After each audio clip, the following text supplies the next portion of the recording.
6's Adam Murphy live outside the Capitol tonight with the very latest. So Adam, what's the Secretary's plan?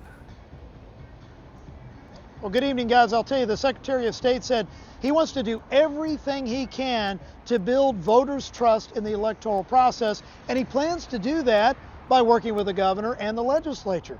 Still, there are a lot of people that believe this should have happened much sooner and before Election Day.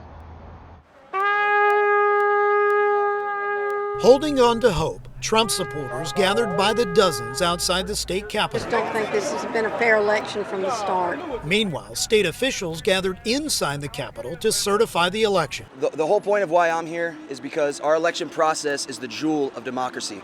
Whether Biden wins, whether Trump wins, the whole point is transparency and knowing that we have a full election integrity, because without that, it's just a banana republic. The Secretary of State's office said their audit shows that former Vice President Joe Biden won the state of Georgia by about 12,000 votes. Close elections sow distrust. People feel their side was cheated.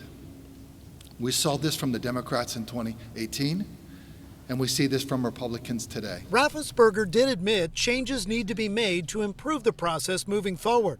He says he'll work with the state legislature on bills that would allow the state to intervene in counties with systematic problems, provide stricter controls on voter registration to make sure people live where they're registered to vote, and implement reforms for Georgia's absentee ballot laws. Working as an engineer throughout my life, I live by the motto that numbers don't lie.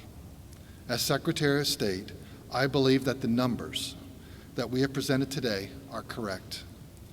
The numbers reflect the verdict of the people, not a decision by the Secretary of State's office, or of courts, or of either campaigns. And by law, Governor Brian Kemp has until tomorrow at 5 o'clock to certify the state's presidential electors.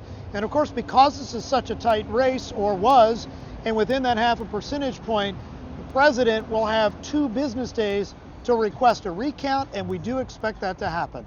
Live outside the state capitol tonight, Adam Murphy, CBS 46 News.